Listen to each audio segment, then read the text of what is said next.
Hello and welcome to I Am with Eric Faria. I am your host, and it is my pleasure to have here with me today Scott Havelka, who is the Director of Programs and Services at the LOFT, which is the LGBTQ Center in White Plains, New York. Hi, Scott. Hi, Eric. It's great to be here. Great to see you. Finally. I know. It's been quite the journey that I finally made it here to the seat. Yes. Because I remember when this show was just in the planning stages. That was how many years ago? It was actually about a year and a half now. Yeah. Okay. 18 months, but time goes by fast. Yes. Yes. So I'm so happy to be here with you and congratulations on the show. Thank you so much. Yeah. So I would like to start by asking, how did you get involved first with the LOFT? Because that's how I met you about 5.5 years ago or so, and that's where I've known you from. Well, I was fortunate enough to be an intern at the LOFT through SUNY Purchase. And I always tell my story whenever I go to colleges or meet with volunteers or interns that if you really are looking to get connected into a specific field or connected with an agency, interning or volunteering is definitely a foot in the door. And for me, I was a liberal studies student at SUNY Purchase. I was doing an internship at the LOFT, and 2 staff members left within a span of 1 month of each other. Oh, wow. And the LOFT has traditionally been a very small staffed organization. I think the most staff we've had was 5 at one point. Currently we have 4 staff members. But the executive director said to me, Scott, we know you, the program participants like you, and if you want to work here, the job is yours. And I mean, that kind of just fell in my lap. And that was 14 years ago. Oh, wow. Yeah, so I'm the longest employee the center's had. Really? Yeah. And it's been around since the 80s, right? It's been around since 1983. It was founded in the early 80s, really in response to the AIDS crisis. AIDS crisis, yeah. And it got the name the LOFT because it started in a loft space in downtown White Plains. It was in a loft above County Optical, which is still there on the corner of East Post Road and now MLK Boulevard, which was called Grove Street back in the early 80s. And it was a very steep staircase going up, kind of intimidating for folks. A lot of people needed to build up the courage to walk up those steps, especially at that time in the 80s when we didn't have the identity and the protection and the safety that we do now. And so it was formed in 1983. 2 organizations started it. It was the the Gay Men's Alliance of the Hudson Valley and the Lesbian Task Force of Westchester Now. Oh, wow. And those 2 organizations were meeting in people's homes, in churches, in different locations. And when AIDS erupted, they came together and they said, we really need to form a safe space where people can come and be able to start to build community and get information, support one another with what was being happening. The community was just falling ill and dying. And so it really formed out of a huge need at that time. One of the first programs that was started was the helpline, where people can call and get referrals or just call and talk and just talk to an affirming person. But since then, the needs of the center have evolved as the civil rights of the community have evolved. And at the time, it was just the Lesbian and Gay Community Center, and then it was the Lesbian, Gay, Bi Community Center, and then LGBT, Lesbian, Gay, Bisexual, Transgender Community Center, and then there are other names that could be added as well. We just have stayed with LGBT, but we definitely are inclusive of all of the community, our beautiful rainbow community that's so diverse. And so, but we just haven't changed the LGBTQIATS We haven't gone to those my goodness. lengths I don't yet. even know what the last letter that you just mentioned, what they refer to, but it keeps expanding. Well, I stopped at the Q. so Q could be queer or questioning. Yes, that I knew. I is intersex. A can be allies or asexual. Okay. TS could be two-spirit, which is predominant in the Native American communities. Two-spirit. There's also, in addition to the T, there's G and C and B, gender nonconforming, non-binary. Okay. We have I have a very fascinating job. Yes. It is always, I never know what my day will be like. So it's exciting. Yeah.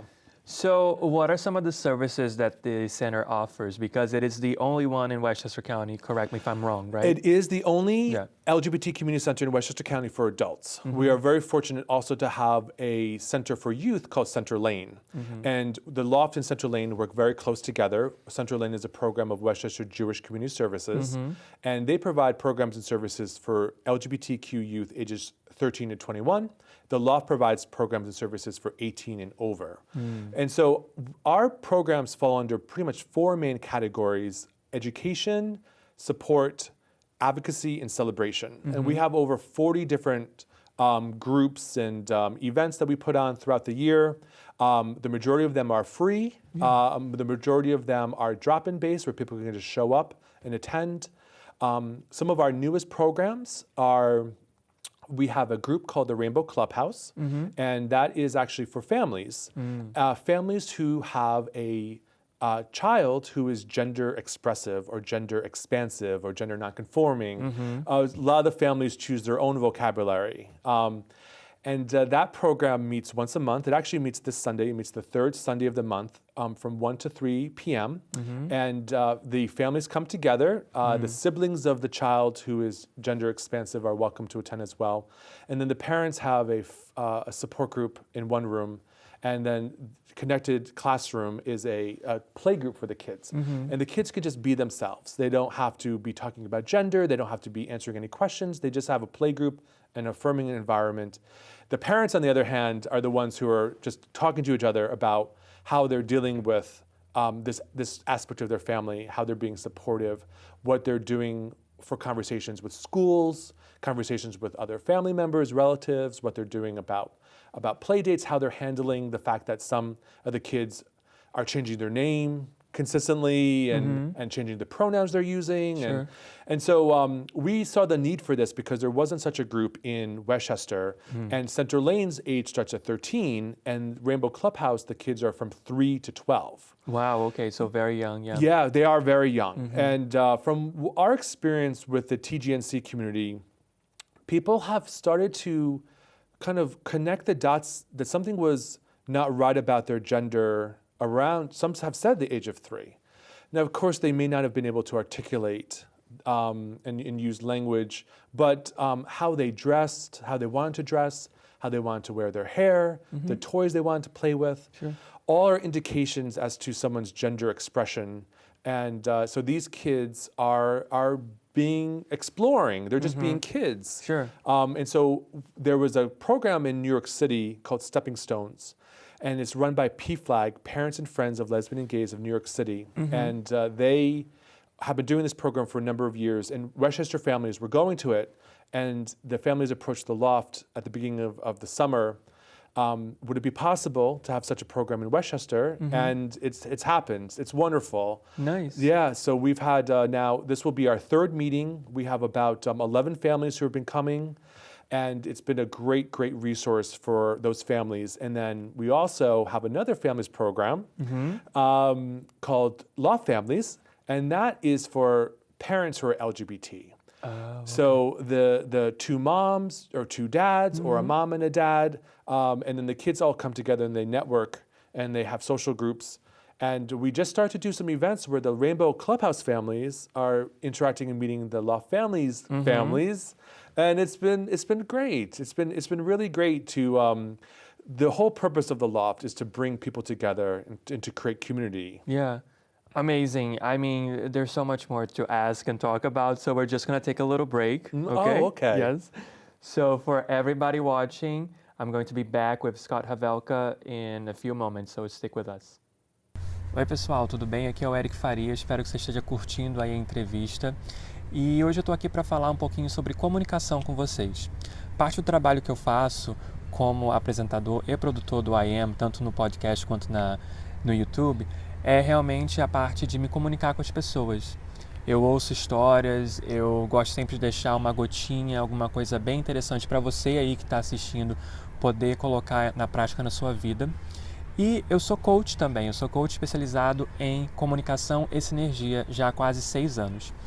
Então, a gente muitas vezes não para pensar na nossa comunicação, tanto no trabalho quanto em casa, né, no ambiente, às vezes com os amigos.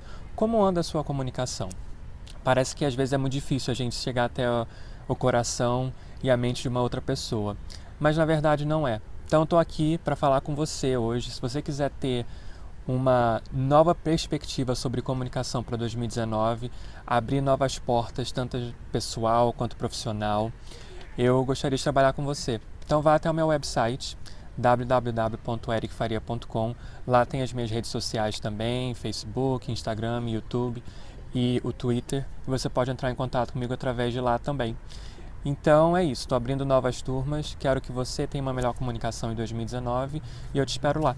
Tá bom? Então, até mais. And welcome back to I Am with Eric Faria, and I'm here once again with Scott Havelka. So, Scott, I would like to ask you, just to expand on what you were talking about, what is perhaps the program that you are most proud of at the LOFT? Ooh, that's a tough question. Yeah. Yes. I had to go there. They're all my babies. I know, right? But perhaps one that has an appeal to you, like a personal appeal or something that you... Well, I mean, all the programs, because they delve into such unique territories, I really am proud of all of them. We actually have a large event tomorrow, which when this airs, won't be tomorrow, it's called the Westchester Trans Forum, and it's something that is in its third year, and it's an opportunity for us to offer a conference for both members of the TGNC communities, as well as service providers, families, friends, to come for a day of education, a day of networking. We have a keynote speaker who is coming to us from Anchor Health in Stamford, Connecticut, who is a doctor who is herself trans, who's going to be doing a talk on just the current state of the trans community in our country, a community which has definitely been under attack by the federal administration. Sure. And there's breakout sessions and a panel for providers. And then at the end of the day, we do something called the Trans Day of Remembrance, which honors members of the community who unfortunately lost their lives to trans phobic violence. And it's an annual event where we read the names and we recognize them. And so we will not forget them. Yeah, so that's happening.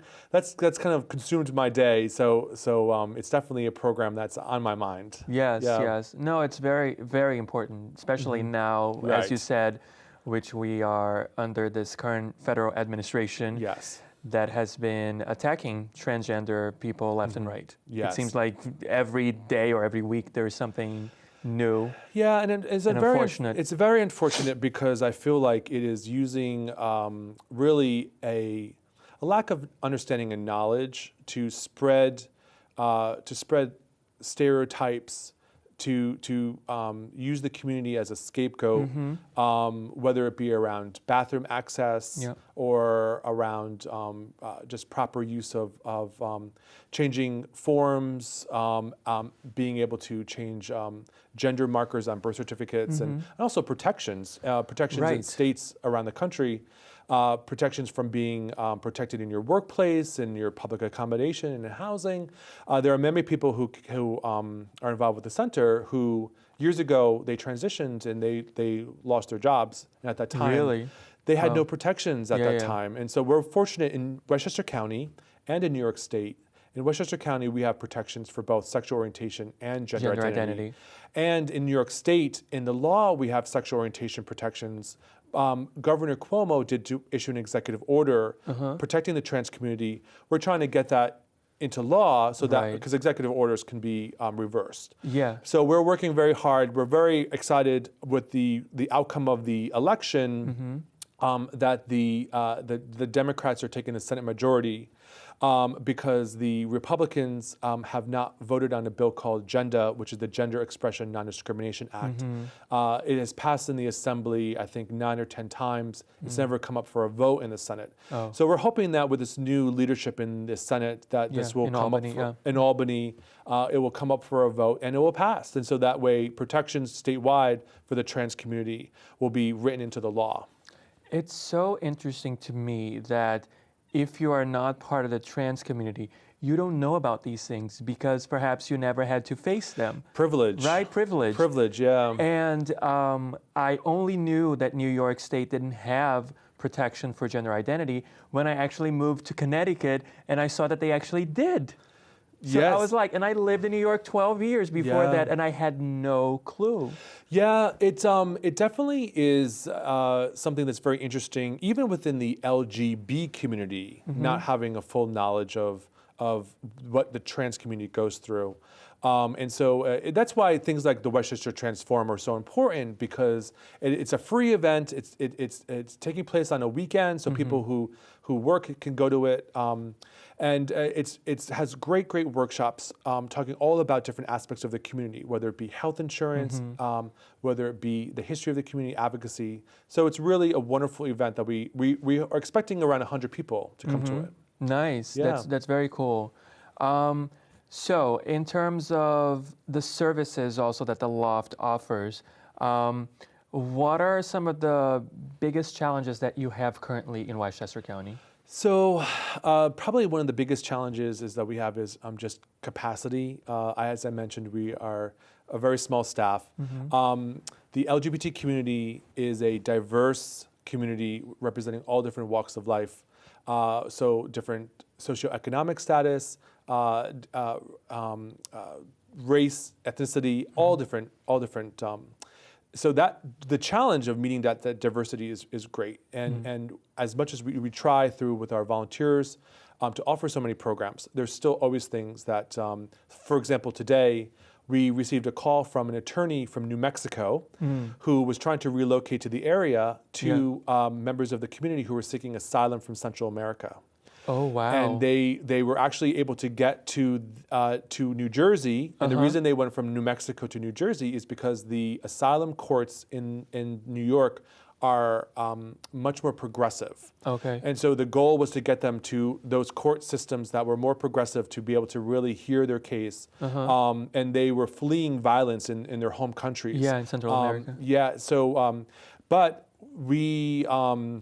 we're trying to find them emergency housing. So, and Westchester has a housing challenge anyway. Yeah. And so to find emergency housing for people who are undocumented seeking asylum added just other hurdles. Oh, wow. So we get those calls and we just do our best to try to connect them to resources, housing professionals, organizations. There is actually the Westchester Refugee Initiative, which is a wonderful organization that I just learned about today. I had no idea it even existed before I mentioned it, So, but it's wonderful because so much of the work has to be through collaboration. We could definitely need to rely on other organizations to help us with providing affirming services for the LGBT community, because we don't have attorneys and we don't have DV providers and housing providers. So we work very closely with other organizations. Wow. I just had a whole thing going through my mind in terms of these people who are seeking asylum. Right. It didn't even occur to me that, yes, of course, some of these people are going to be LGBTQ. Of course they are, yes. There are LGBT people. I know. No, I know, but it didn't even occur to me how, Yeah, I mean, one of our newest groups is an LGBT Latinx, Hispanic bilingual group. We have an asexual group that started over the summer. So It is such a diverse community. It's an amazing challenge to just try to meet all the needs. And we wish we had a satellite in southern Westchester and a satellite in northern Westchester. Yeah. And Westchester's a big county. It is a big county. For somebody who is having to travel to White Plains, where our center is located, sometimes it could be a challenge. Yeah, for sure. Wow, Scott, this just flew by. So we're going to take a little break and we'll be back. So for everybody watching, stay with us. We're going to be back shortly. Oi, pessoal, tudo bem? Aqui é o Eric Faria. Espero que você esteja curtindo aí a entrevista. E hoje eu estou aqui para falar um pouquinho sobre comunicação com vocês. Parte do trabalho que eu faço como apresentador e produtor do I Am, tanto no podcast quanto no YouTube, é realmente a parte de me comunicar com as pessoas. Eu ouço histórias, eu gosto sempre de deixar uma gotinha, alguma coisa bem interessante para você aí que está assistindo poder colocar na prática na sua vida. E eu sou coach também, eu sou coach especializado em comunicação e sinergia já há quase 6 anos. Então, a gente muitas vezes não para pensar na nossa comunicação, tanto no trabalho quanto em casa, né, no ambiente, às vezes com os amigos. Como anda a sua comunicação?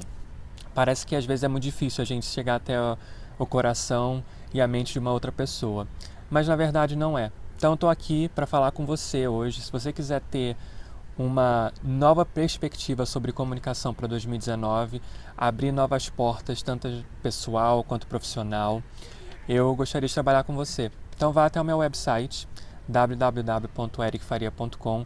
Lá tem as minhas redes sociais também, Facebook, Instagram, YouTube e o Twitter. Você pode entrar em contato comigo através de lá também. Então é isso, estou abrindo novas turmas, quero que você tenha uma melhor comunicação em 2019 e eu te espero lá, tá bom? Então até mais. Hello and welcome back to I Am. I'm here once again with Scott Havelka. And Scott, I was just thinking about how we met each other, right? You just mentioned. And I went to the men's group, I remember, in 2013. That's when we met, the year that we met. And then I ended up doing my very first talk as a coach at the LOFT. Yes. That happened June 6th. I remember to this day, June 6th, Wow. 2013. You remember I the do, date. of course. You're first, you never forget.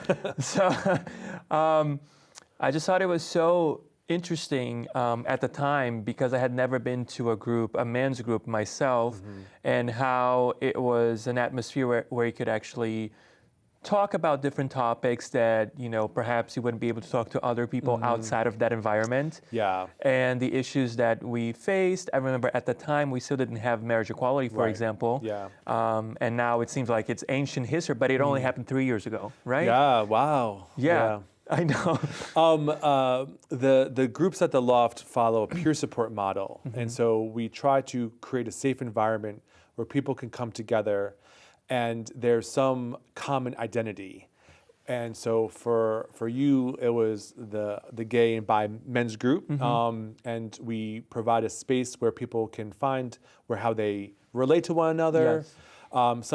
Sometimes people come who just have something they're burning to talk about, and sometimes people just want to come and listen and just want to be part of community that night. Sure. And so we have the men's group, we have a women's group, we have a group for people identified as bisexual. We have actually 3 different groups for the trans community: a young adult trans group, an adult trans group. And then we have a group called Transparency that actually Center Lane runs, which is very similar to the Rainbow Clubhouse, where the parents meet in one room and then the teenagers who are exploring their gender identity meet in another room. And then we have a mental health peer support group. I mentioned the asexual group, the Latino group. We have a 55 plus peer support group. And we're always getting approached by people to add things. Add and new so groups. Yeah, and it was so great. I noticed actually watching your YouTube channel. Have you changed your title from life coach to synergy? Yeah, communication and synergy specialist. What is that? There was an evolution. Well, part of what I'm doing here now is communication. Of course. Right? Yes. So this year in 2018, I just underwent a huge change in my own personal life and then, of course, in my business. And I decided to go with a more apt title, which was Communication and Synergy Specialist. Okay. And yeah, this show was actually part of it, doing the show and also the podcast version. Yeah. So I have an idea of synergy. I mean, this is synergy right here, Right, connecting with people. How do you define synergy? So for me, it's basically two or more people working towards a common goal. So that's how I define. So whenever I'm working with people, whether it's an individual client or a group of people, if I'm doing a talk or a workshop, then it's what is the common thread for that talk or workshop or for the individual person that I'm working with. What does he or she want to achieve in terms of communication? So it's all tied to communication. Or they. Or they. Yes. Right. Let's be non-binary here. Yes. He, she, or they. Yes. I identify as he, him, his. Yes, I also choose the pronouns he, him, his. But working in an environment where one of my colleagues, I know you're they. much more aware of that. Yes. And always learning. And that's why I really do. It's interesting that we talked about the peer support groups, because those groups their goal is to find synergy amongst the group members, to find common threads. Yeah. Hopefully the people leave feeling a little bit better or more connected than they did when they entered the group. And then we also have programs for seniors.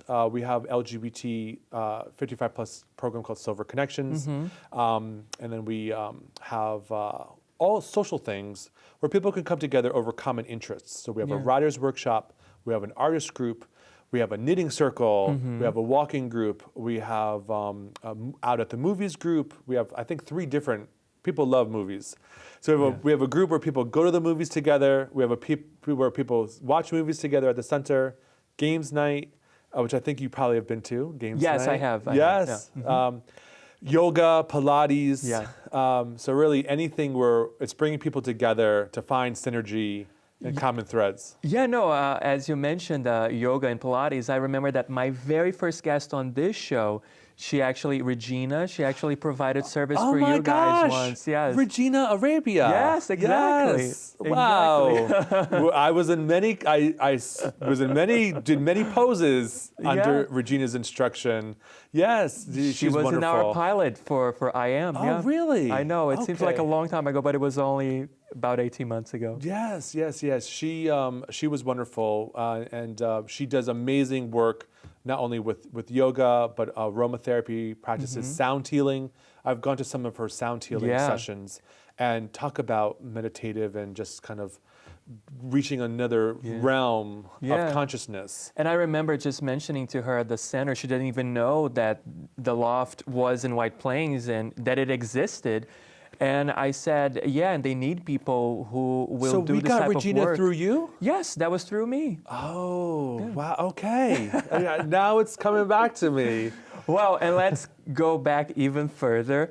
The very first thing that I did for LMC TV back in 2013, and it aired in 2014, was a type of reality show, if you will, called Embracing Fear, and that was because of a first talk that I did in June of 2013 at the Loft. Was that the one? Got me connected to Michael Witch. Michael Witch, we love Michael. We love Michael, and I just want to say how supportive. This is so full circle right here. I love it. How supportive LMCTV is supportive of the Loft. Yes, they really are. And our staff and volunteers have been on the channel for many times, and we just appreciate that collaboration and support. But was that the show where you were going to follow people, like kind of a day? So for that one, we did over a weekend, a Saturday and a Sunday. Yes. We had a mother and her adopted daughter, so we were working with them in terms of mending their relationship. Talk about communication, right? Yeah. And they weren't seeing eye to eye, and we did like some intense work that I was very fortunate to have, them share with us in front of cameras, because it's hard enough just doing it by themselves and then sharing it with the whole world. And I actually had the mother be interviewed last year on this very show, and I Wow. am. And they are doing fantastic. Good. That's Yes. great. That They're is doing really fantastic. wonderful. Yeah. It's all part of your journey, and you have been part of so many people's journeys. I guess so. Yes. So it's wonderful, and I in any way that I can contribute to folks' experiences at the Loft, and by providing opportunities for them to connect and feel like they're not the only LGBT person in the area, and so that's why it's an amazing place to work. It is, and I have to say, just from personal experience, that the Loft was a turning point for me personally, because I had come out in 2011, so 2 years before I met you at the Loft, but I realized in going to the men's group that there was this whole community that I had no idea about, and just being able to verbalize things. I had a best friend at the time who was also gay and who helped me, but knowing more people and knowing that there was a community in Westchester really made a difference. Well, we are very fortunate because of our proximity to New York City that we do feel like we have a large LGBT population.